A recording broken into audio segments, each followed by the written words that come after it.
अस्सलाम वालेकुम नाज़रीन, आज का सच के साथ मैं हूं नदीम हुसैन। सुप्रीम कोर्ट से आज तारीख साज फैसला आ गया।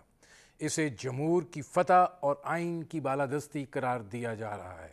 ये बात भी की जा रही है कि माजी की जो अदलिया के फ़ैसलों की तारीख रही है, ये फ़ैसला उन तमाम तर से हट कर है। आइन की खिलाफ वर्जी के ऊपर सुप्रीम कोर्ट ऑफ पाकिस्तान के 5 जजों के बेंच ने आज मुत्तफ़िका तौर पर एक बड़ा वाज़े और क्लियर फैसला जो है वो दिया है। 3 अप्रैल का डिप्टी स्पीकर कासम सूरी का इक़दाम, जिसके नतीजे में आर्टिकल 5 का सहारा लेते हुए तहरीक अदम एतमाद की करारदाद मुस्तरद कर दी गई थी और उसके साथ ही वज़ीर आज़म पाकिस्तान ने असम्बली तहलील करवा दी थी। सदर पाकिस्तान ने उसको एंडोर्स किया था।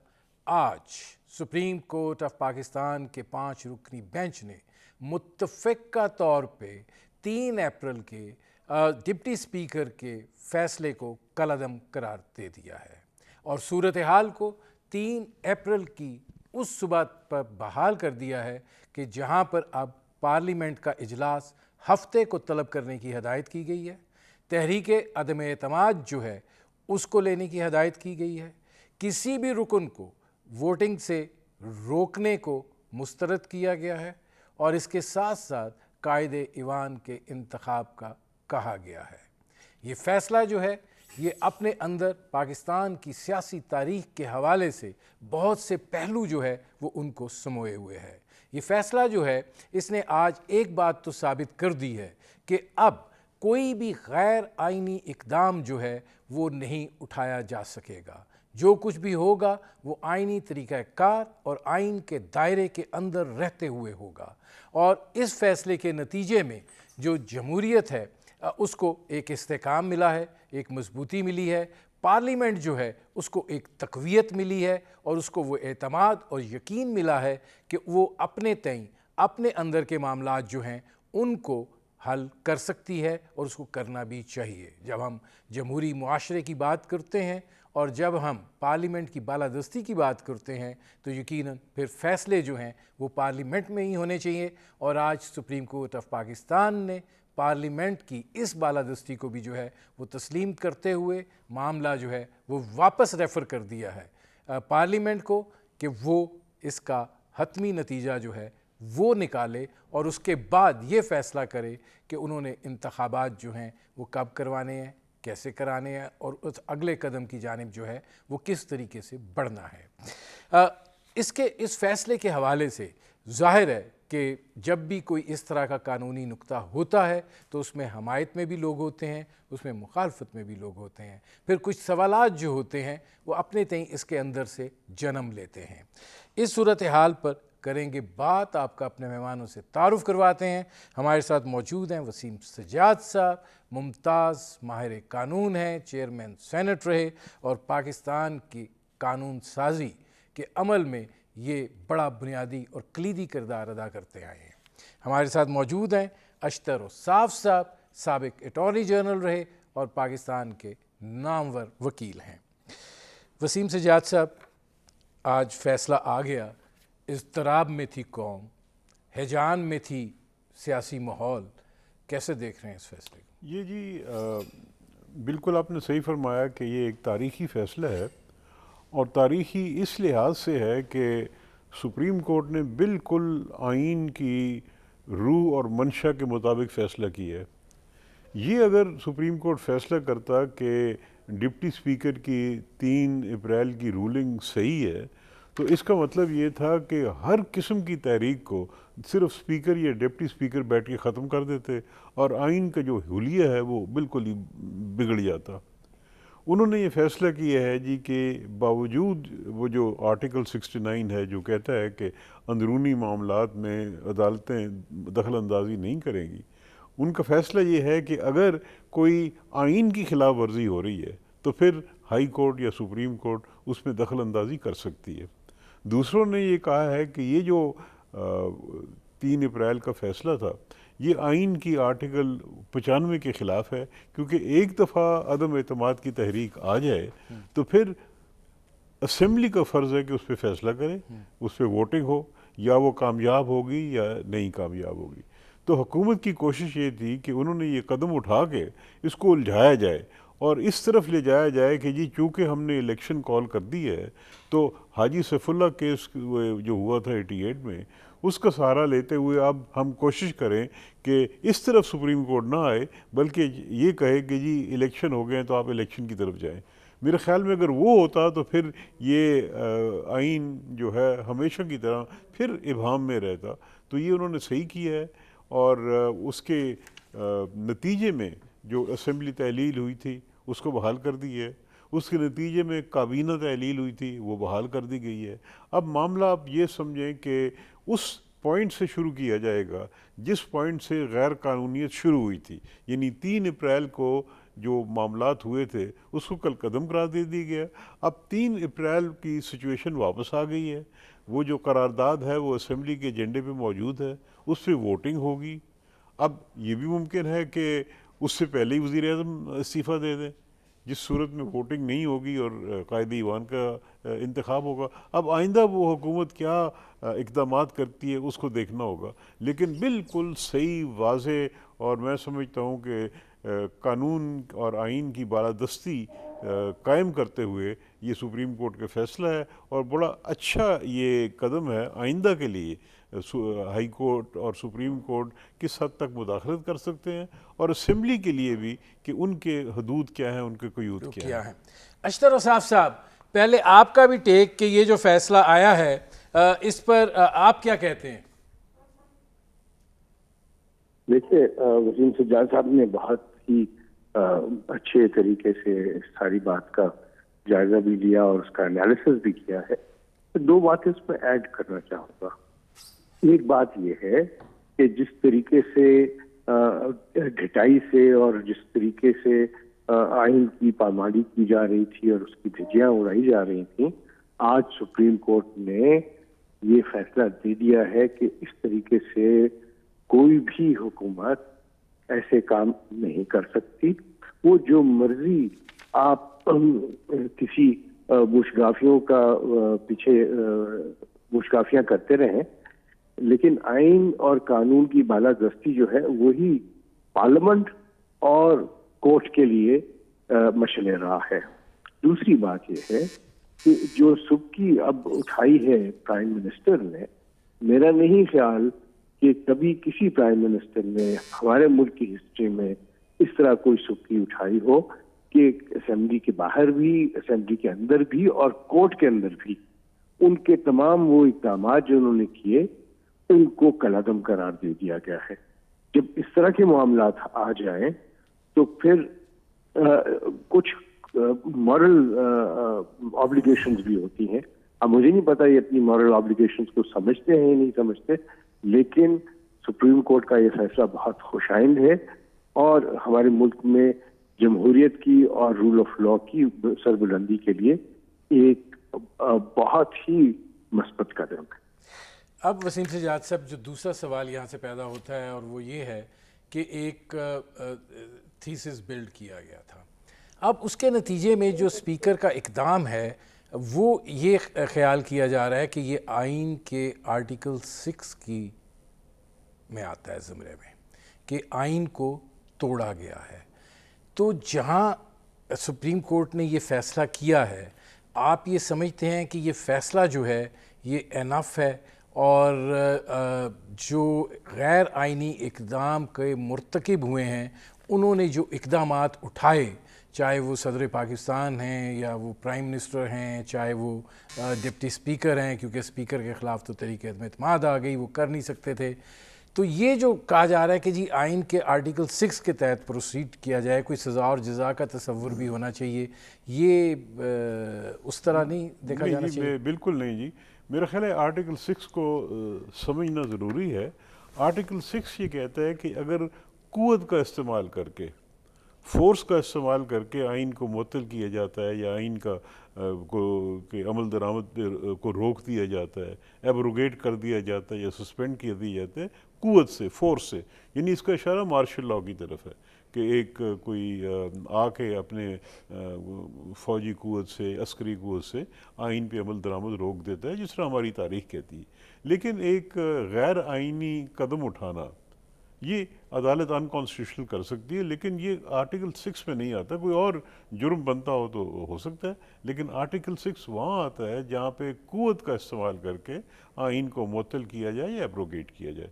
क्योंकि अगर मसलन एक शख्स कहता है कि जी ये कानून जो है या ये इक़दाम जो किया गया है ये आइन के मुनाफी है और वो हाई कोर्ट चला जाता है, या जिसको हम कहते हैं कि कोई रूल्स ऑफ नेचुरल जस्टिस की वायलेशन हुई है, तो वो भी आइन के ख़िलाफ़ होती है, तो अदालतें उस पर इंटरफेयर करती हैं। लेकिन आर्टिकल 6 का इतलाक़ नहीं होता। आर्टिकल 6 एक मखसूस हालात में किया जाता है, और वो हमने देखा, ट्रायल भी हुआ था प्रेसिडेंट मुशर्रफ का, उन हालात में इस्तेमाल होता है, आम हालात में नहीं होता। अब अशतर उसाफ साहब ये फरमाइएगा कि इससे पहले कि हम आगे बढ़ें, ये जो अब सारा मामला हुआ है, ज़ाहिर है कि आपने ये बात कही है कि मौजूदा हुकूमत को सुबकी उठानी पड़ी है। अब ज़ाहिर है कि इस आइनी और कानूनी लड़ाई के अंदर उनको शिकस्त हुई है। आप क्या देखते हैं कि अगर आप अटॉर्नी जनरल होते तो इस वक्त वज़ीर आज़म के लिए क्या कानूनी मशवरा होता, या जो उनके इर्द गिर्द हॉक्स हैं उनको क्या वो किसी और सिचुएशन में ड्रैग इन कर सकते हैं इसके बाद? ये सवाल कि मैं होता तो क्या करता, शायद उसका मैं इस पर कोई कमेंट नहीं कर सकता। लेकिन अटॉर्नी जनरल साहब जो मैं मुल्क से बाहर हूँ, लेकिन जो मेरी इतलात हैं, जो मैंने पढ़ा है, वो ये कि अटॉर्नी जनरल साहब ने डिप्टी स्पीकर की रूलिंग को डिफेंड करने से इनकार कर दिया और कहा कि मैं उसको डिफेंड नहीं कर सकता, और यही मनसब है और यही तकाजा है इस मनसब का। जो अटॉर्नी जनरल साहब ने कहा कि वो गैर आईनी किसी बात की जो है ना वो तौसीक कर रहे हैं, ना उसकी डिफेंस दे रहे हैं। लेकिन जो मैंने आपसे बात की और जो वसीम सज्जाद साहब ने अभी फरमाया है आर्टिकल 6 के हवाले से, बिल्कुल दुरुस्त है कि आर्टिकल 6 का इतलाक नहीं है। लेकिन याद रखिए कि जब भी कोई इस तरह की फोर्जरी और इस तरह की फैब्रिकेशन करके आप मिसलीड करने की कोशिश करते हैं, अवाम को मिसलीड करते हैं, आप असेंबली को मिसलीड करते हैं, आप कोर्ट को, तो उसके बड़े सख्त किस्म के बैकलैश होता है पॉलिटिकली भी, और आपकी जो क्रेडिबिलिटी है वो आप खो बैठते हैं। तो मेरे नज़दीक इमरान खान साहब और उनकी टीम अपनी क्रेडिबिलिटी अवाम के सामने खो बैठी है, क्योंकि उन्होंने जो स्टांस लिया उसको नलीफाई कर दिया कोर्ट ने। इसके बाद कोई गुंजाइश नहीं है, कोई किसी किस्म की गुंजाइश नहीं है कि वो कोई भी मजीद इसके ऊपर काम करें। He should step down. ठीक। नाज़रीन, हमारी गुफ्तगू जारी है। वक्त हुआ एक मुख्तसर से कमर्शियल ब्रेक का। मिलते हैं इस वक्फे के बाद।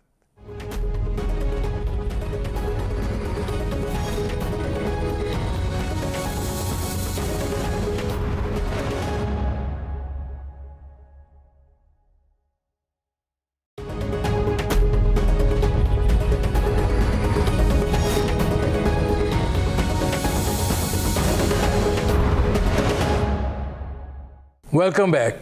नाज़रीन, आज का सुप्रीम कोर्ट का तारीख साज फैसला, उस पर बात हो रही है जहां अपोजिशन जमातें इस पर जश्न मना रही हैं और इस फैसले को जो है वो पाकिस्तान की जमहूरियत के लिए इस्तेहकाम का सबब करार दे रही हैं। वहीं पर हकूमती वज़रा जो हैं वो इसको एक बदकिस्मत फ़ैसला जो है वो करार दे रहे हैं और ये बात कह रहे हैं कि इससे सियासी बहरान जो है उसमें मज़ीद इजाफ़ा होगा। वसीम सज्जाद साहब, जो ख़बरें आ रही हैं वो ये हैं कि स्पीकर ने कौमी असम्बली का इजलास जो है वो 9 अप्रैल को तलब कर लिया सुबह 10 बजे।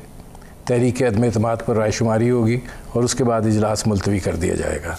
जबकि जो सुप्रीम कोर्ट का आज का फैसला है वो ये बात कह रहा है कि if the resolution is passed by the requisite majority, the no confidence resolution is successful, then the assembly shall forthwith in its present session proceed to elect a prime minister in terms of Article 91 of the Constitution, read with Rule 32 of the rules and all other enabling provisions and powers in this behalf, and the Speaker and all other persons, including the federal government, are under a duty to ensure that the orders and directions hereby given are speedily compiled with and given effect to.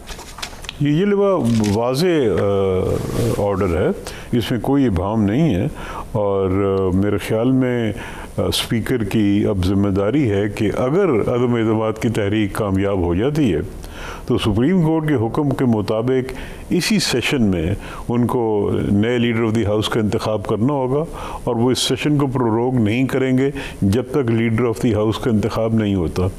तो ये ख़दशात थे पहले कि जी अगर ये अदम एतमाद की तहरीक कामयाब हो जाती है तो सदर वज़ीर-ए-आज़म को कहेंगे कि आप अपना काम जारी रखें और ये इस चीज़ को डिले कर दिया जाएगा। हालांकि कानून और आइन की मंशा ये है कि जल्द से जल्द इंतखाब हो, और ये जो वैक्यूम है ये नहीं रहना चाहिए। तो सुप्रीम कोर्ट ने मेरे ख़्याल में इन सारी चीज़ों का जायज़ा लेते हुए बड़े वाज़े अहकामात दिए हैं, और मेरे ख़्याल में ये ख़बरें दुरुस्त तो नहीं लगती, क्योंकि मुझे नहीं लगता कि स्पीकर साहब सुप्रीम कोर्ट के अहकामात की खिलाफ वर्जी करेंगे। मुझे लगता है कि ये ऐसी अफवाहें फैलाई जा रही हैं, और सुप्रीम कोर्ट के हुक्म पर बहरहाल अमल दरामद होगा। अच्छा, अब इसमें अशतर रसाफ़ साहब, आप कैसे देखते हैं कि ये जो 63A वाली प्ली थी, ये बड़ा इसको जो सरकार के लोग हैं वो कह रहे हैं कि ये लोग बिक जाते हैं, ज़मीर के सौदे किए जाते हैं। हमारे सामने है सिंध हाउस की मिसाल है, ये 5 स्टार होटल में रखा हुआ है, और सुप्रीम कोर्ट को जो है इसका किया जाना चाहिए था कि इनको नाअहल करार दिया जा सके, इनको जो है वोट करने से रोका जा सके, और ये जो है ये अफसोसनाक अमर है। नहीं, देखिए ये एक अजीब वतीरा बन गया है कि जो आपको सूट करे बात वो आप, और जो सूट नहीं करती वो थू थू। और यहाँ पे भी कोई इस तरह की सिलसिला है। अभी कहाँ पे 63A का इतलाक होगा, अभी कहाँ फ्लोर क्रॉसिंग हुई है, अभी कहाँ पे किसी रुकन ने कोई इस तरह की बात की है, अभी कहाँ कोई ऐसी डिक्लेरेशन आई हुई है जिसके तहत उन्होंने कहा हो कि आपने इस तरीके से वोटिंग करनी है और इस तरीके से वोट नहीं करना। I have not seen that. In fact आप देखिएगा कि ये जो है तहरीक इंसाफ, ये जो जमात है, इसके जो कॉन्स्टिट्यूशन है जब आप उसको पढ़ें तो उसमें भी 63A का जिक्र नहीं है, और उसके अंदर और चीज़ों का जिक्र है, 63A का जिक्र नहीं है। और इनका अपना एक पॉलिसी बयान था कि हम जो है बिल्कुल इस तरह की चीज़ों के ऊपर किसी किस्म का कोई तादीबी कार्रवाई में बिलीव नहीं करते। याद कीजिए, और अगर आपका शो क्लिप है तो ज़रूर उसको देखिएगा, जब प्राइम मिनिस्टर इमरान खान ने वोट लेना था एतमाद का, तो टेलीविजन पे कौम से खिताब करके उन्होंने कहा कि मैं अपने जमात के अरकान को ये कहता हूँ कि खुल के वोट दें, बिल्कुल कोई प्रेशर में वोट ना दें, और अगर वो समझते हैं कि मैं उनका एतमाद खो बैठा हूं तो मैं घर चला जाऊंगा और हाथ खड़े कर दूंगा। नहीं अशरफ साहब, असल में मसला पता क्या है, जो बात वो कह रहे हैं वो ये है कि जब ये तहरीके अदम एतमाद पार्लियामेंट में पेश हुई तो वो जो उनके मेंबरान थे वो अपोजिशन के कैंप में बैठे हुए थे, तो उनका कहना है कि ये फ्लोर क्रॉसिंग तो हो गई। नहीं, फ्लोर क्रॉसिंग नहीं हुई। फ्लोर क्रॉसिंग जो है वो आइन में लिखा हुआ किसको फ्लोर क्रॉसिंग कहते हैं। फ्लोर क्रॉसिंग के लिए जरूरी है कि पहले आपने एक पार्लियामेंट की जो पार्टी है आपकी, parliamentary party, not the head of the party sir, तो पार्लियामेंट्री पार्टी, उसका इजलास हुआ हो, उस इजलास में ये तय किया गया हो कि किस तरीके से काम आगे चलाना है, वोटिंग कैसे करनी है, और वो सब इन राइटिंग हो, और उसके बाद वोटिंग हो। जब तक वोट नहीं होगा फ्लोर क्रॉसिंग नहीं होगी, और फ्लोर क्रॉसिंग जो है उसकी सजा है। उसकी सजा ये है कि जब फ्लोर क्रॉसिंग हो जाए तो फिर head of the party show cause देगा, शो कॉज सुनने के बाद वो इलेक्शन कमीशन ऑफ पाकिस्तान को मामला जाएगा और इसका फैसला स्पीकर ने नहीं करना, हेड ऑफ द पार्टी ने नहीं करना, वो तो इलेक्शन कमीशन ऑफ पाकिस्तान ने करना है और उसमें भी हतमी फैसला जो है वो सुप्रीम कोर्ट ऑफ पाकिस्तान करेगा। तो ये सब मफरूजे हैं, ये बहुत बुलंद बातें हैं जिनकी कोई लीगल या आईनी हैसियत नहीं है। अच्छा, अब वसीम सज्जाद साहब, ये जो बात है, क्योंकि ये असल प्ली जो है हुकूमत ये समझती है कि उनकी यही थी, जिस अशरफ साहब ने वो उसको वाजे भी किया कि ये लोग जो हैं, मतलब ये क्या बात हुई कि आपको जुर्म सामने नज़र होते हुए होने जा रहा है और आप उसको सज़ा नहीं दे सकते, आप रोक नहीं सकते, आप बेज़मीरों को पकड़ नहीं सकते। ये इसकी हमें तशरीह चाहिए थी 63A। देखिए 63A जो है वो ये कहता है, 63A बाद में आया, यानी जो आइन था शुरू में या बहुत से ममालिक में आइन होता है उसमें कोई कदर नहीं होती कि आप वोट किधर देते हैं। और अगर कोई शख्स अपनी पार्टी के ख़िलाफ़ वोट देता है तो उस पर पॉलिटिकल उसके नताइज होते हैं, यानी उसको पार्टी निकाल सकती है या उसके अवाम जो हैं इलेक्ट्रेट है वो उसको रिजेक्ट कर दें, लेकिन कोई कानूनी बंदिश नहीं होती। लेकिन कुछ ममालिक ऐसे हैं, मतलब हिंदुस्तान में भी ये कानून आया है एंटी डिफेक्शन का, पाकिस्तान में भी 97 में पहली दफ़ा आया था, क्योंकि ये एक आप कह सकते हैं कि एक इंस्टेबिलिटी की एक बुनियाद बन गया था डिफेक्शन। तो देखना ये कि कानून क्या कहता है, यानी ये तो सही है कि लोग कहते हैं कि जुर्म हो रहा है, लेकिन कानून ये कहता है कि अगर कोई शख्स पार्टी के अहकामात के ख़िलाफ़ प्राइम मिनिस्टर के वोट ऑफ कॉन्फिडेंस में या नो कॉन्फिडेंस में पार्टी की हिदायत के ख़िलाफ़ या बरक्स वोट करता है तो उसको डिफेक्टेड डिक्लेयर किया जा सकता है और वो पार्टी का हेड करता है। जब उसको वो डिफेक्टेड डिक्लेयर करेगा, अभी वो मेंबर है, यानी अभी डिफेक्टेड डिक्लेयर हुए लेकिन मेंबर है, वो मामला जाएगा इलेक्शन कमीशन के पास। इलेक्शन कमीशन जो है उसका जायज़ा लेगी और अगर वो उसके जो प्रोसीजर है वो उसको फॉलो किया गया है तो वो फिर उसकी सीट खाली हो जाएगी। ठीक है। उसके बाद वो अपील कर सकता है सुप्रीम कोर्ट में। लेकिन इसका मतलब ये है कि कोई शख्स अगर पार्टी डिसिप्लिन के ख़िलाफ़ जाता है तो उसकी जो सज़ा है उसको वो सियासी है, यानी उसकी सीट ख़त्म हो जाएगी। वक्त हुआ एक मुख्तसर से कमर्शियल ब्रेक का, मिलते हैं इस वक्फे के बाद।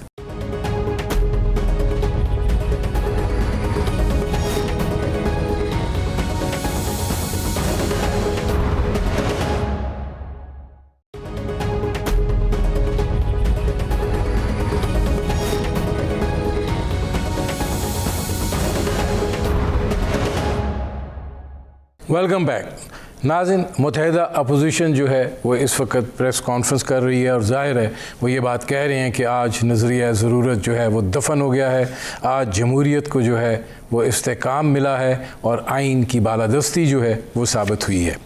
वसीम सज्जाद साहब, अपोजिशन का मौक़िफ़ यकीनन यही होना चाहिए जो है, लेकिन आप क्या समझते हैं कि जो एक इक्का दुक्का रद्द अमल आ रहा है पाकिस्तान तहरीक इंसाफ की जानिब से और वो कह रहे हैं कि इस तरह के जो फ़ैसले हैं वो फिर सियासी अदम इस्तेकाम का सबब बनेंगे और इससे बहरान जो है वो मज़ीद पैदा होगा, आपको क्या लगता है कि ये फ़ैसला जो है ये अब सेटल डाउन कर देगा चीज़ों को, या आप ये समझते हैं कि नहीं, हम एक पॉलिटिकल या सियासी बुरहान के अंदर इसके नतीजे में दाखिल होंगे जिसमें हमें एक कानूनी जंग तो शायद उस तरीके की नज़र ना आए, लेकिन एक पॉलिटिकल जंग जो है वो एक नई तरह की शुरू हो जाए? लेकिन जी तहरीक इंसाफ की तरफ से इस किस्म का मौक़िफ़ सामने आना एक कुदरती बात है, क्योंकि उनके लिए एक बहुत बड़ा सेटबैक है और उनका जो स्टांस था या उनकी जो कोशिश थी कि हम इस मामले को इलेक्शन की तरफ ले जाएं और ये चीज़ें जो हैं ये नज़रअंदाज हो जाएं, सुप्रीम कोर्ट ने ये नहीं किया। और अगर इसके नतीजे में कोई मुश्किलात आती हैं जैसा कि कहा जा रहा है, तो इसका मतलब कि हमारे आइन में कोई खामियाँ हैं, क्योंकि ये जो कुछ हो रहा है ये बिल्कुल आइन के मुताबिक हो रहा है। आइन ये कहता है कि अगर कोई वज़ीर आज़म ईवान का एतमाद खो दे तो उसको हटाने का एक तरीका है फिर जो भी शख्स होगा जिसको ईवान का एतमाद होगा वो वज़ीर आज़म बन जाएगा। जब वो वज़ीर आज़म बन जाएगा तो उसके सामने ये मुश्किलात ज़रूर होंगी। मसलन इस वक्त जो सूरत हाल है कि जो भी नया लीडर ऑफ द हाउस आएगा वो एक कोalition होगी जिसमें मुख्तलिफ मफाद के लोग इकट्ठे होंगे। किसी का मफाद होगा कि इलेक्शन जल्दी हो जाए, किसी को होगा कि लेट हो जाए, तो ये मुश्किलात उनके सामने होगी। फिर मईशत की जो इस वक्त भयानक सूरत हाल है उसको भी डील करना है। फिर हमारे फॉरेन अफेयर्स के जो इश्यूज़ आ रहे हैं कि हमारी जो एक दूरी हो रही है वेस्ट से, अमेरिका से, और जिससे हमें मईशत पे दबाव आ रहा है वो भी हमारे सामने है। तो नई हुकूमत को इन सारे मसाइल के साथ डील करना होगा। हो सकता है कि किसी स्टेज पे नई हुकूमत ये समझे कि भी अब हालात ऐसे हैं कि हम नहीं चल सकते, इलेक्शन की तरफ चले जाएं, तो ये भी एक हल आइन के अंदर मौजूद है, वो जा सकते हैं इलेक्शन के। तो मेरे ख्याल में ये कहना कि ये मुश्किलात होगी, इसका मतलब हम आइन पे अदम एतमाद कर रहे हैं। आइन को चलने दें, आइन में जो चीज़ें हैं, मतलब आगे भी तो वसीम सज्जाद साहब आइन को ही आपने उसकी दुरुस्ती कर दी है ना सुप्रीम कोर्ट ने उसको सही रास्ते पे लगा दी है। अब उसकी जो मुश्किलात हैं या जो चीज़ें हैं वो अब सियासी पार्टियों की जिम्मेदारी शुरू हो गई है कि वो इन मुश्किलात का हल क्या निकालते हैं। हो सकता है सारे नतीजे में ईवान जल्दी तहलील कर दिया जाए, ये भी मुमकिन है, लेकिन ये हालात पे डिपेंड करता है। अशतर साहब, आप कैसे देखते हैं कि एक ऐसी सूरत हाल जिसमें इमरान खान की जो ईगो है वो बहुत हर्ट हुई है, इस फैसले से यकीनन उनको एक बहुत बड़ा, जैसे वसीम सज्जाद साहब कह रहे हैं, सेटबैक पहुंचा है। यकीनन वो एक ज़ख्मी सूरत हाल में है और उस सूरत हाल के अंदर असम्बली के अंदर तहरीक अदम एतमाद आती है। फिर शहबाज शरीफ साहब जिनको वो कहते थे कि किसी सूरत में वो इन तीन को जो है वो कामयाब नहीं होने देंगे। क्या हम सियासी बहरान को आप मज़ीद गहरा होता हुआ देख रहे हैं कि खैबर पख्तूनख्वा में उनकी हुकूमत है, गिलगित बल्तिस्तान में उनकी हुकूमत है, आज़ाद कश्मीर में उनकी हुकूमत है, अपोजिशन में भी वो अगर बैठते हैं 140 लोग लेकर बैठे होंगे, तो आप कोई कानूनी तसादुम भी देख रहे हैं या ये कि हम एक सियासी तसादुम की तरफ बढ़ रहेंगे? देखिए, ये आपने दो तीन अल्फाज यूज किए, वो सिग्निफिकेंट हैं। एक सुबकी का, जो मैंने पहले भी आपसे अर्ज किया कि बहुत बड़ी सुबकी है उनकी, और उनकी ईगो हर्ट हुई है और वो जख्मी है। ये सेल्फ इन्फ्लिक्टेड वुंड्स है, ये इनके जख्म जो जख्म देख रहे हैं आप, ये इनके अपने लगाए हुए हैं, ऑपोजिशन ने नहीं लगाए। ये सारे काम जो है ये इनके अपने किया धरा है, ये किसी और चीज को नहीं भुगत रहे, अपने अमाल को भुगत रहे हैं, कानूनी तौर पे भी, आईनी तौर पे भी, मुआशी तौर पे भी। और जो कुछ इस वक्त हंगामा पोलराइजेशन की हुई है, ये इनका अपना काम है। एक और पहलू की तरफ मैं आपकी तवज्जो दिलवाना चाहूंगा, वो ये है कि जब सुप्रीम कोर्ट ने कह दिया कि डिप्टी स्पीकर की रूलिंग गैर आईनी है और उसको इंडोर्स गलत तरीके से स्पीकर ने किया, तो क्या ये दोनों अशखास क्या अहल रह गए हैं इन ओहदों पे रहने का? क्या उन्होंने अपना बायस, अपना शो नहीं कर दिया? और क्या सुप्रीम कोर्ट का अपना ये जो वर्डिक्ट है, इनके खिलाफ इंडाइटमेंट नहीं है? मैं समझता हूं कि ये सारी चीजें हैं। अब अगले आने वाले दिनों में जो गवर्नमेंट तश्कील होती है, तो मैं आपको बताऊं कि ये जो गवर्नमेंट तश्कील आएगी होगी, ये ऐसे लोगों में मुश्तमिल होगी जिनको तजुर्बा है, जो संजीदा हैं और जिन लोगों ने पहले भी ऐसे मामलात को सुलझाया है। सबसे पहला जो एजेंडा होगा गवर्नमेंट का, वो लाजमी तौर पे माशी एजेंडा होगा। और शहबाज शरीफ साहब पहले भी बात कर चुके हुए हैं एक ऐसे मिसाक की जिसपे इकोनॉमिक्स के ऊपर सारे मुत्तफिक हो। तो बिल्कुल मुश्किलात होंगी, लेकिन ऐसी कोई मुश्किलात नहीं जिसपे लीगल चैलेंजेस आएंगे, कोई ऐसी मुश्किलात नहीं होंगी जो कि अनसरमाउंटेबल हो। ये मुल्कों की और कौमों की तारीख में ऐसे लम्हे आते हैं और जो इनको सरवाइव करते हैं वही कौमें आगे जाती हैं, बढ़ती हैं। ये मौका है हमें आगे बढ़ने का। नाज़रीन, हमारे प्रोग्राम का वक्त ख़त्म हो रहा है, लेकिन जाहिर है कि आज सुप्रीम कोर्ट ऑफ पाकिस्तान जो है उसने आइन की बालादस्ती तस्लीम करवा दी है, पार्लिमान की बालादस्ती तस्लीम करवा दी है, गैर आइनी इक़दाम का दरवाज़ा बंद कर दिया गया है। और ये वक्त ऐसा है कि जब कौम अपने बहुत से चैलेंजेस फेस कर रही है, अगर यहाँ से इस्तेकाम निकलता है तो यकीनन वो बहुत खुशाइंद होगा। बहुत शुक्रिया वसीम सजाद साहब, बहुत शुक्रिया अशतर साहब। नाज़रीन, आपने हमारे पैनल के शुरका की गुफ्तगू सुनी। अब तक के लिए इतना ही, इजाज़त दीजिए, अल्लाह हाफ़िज़।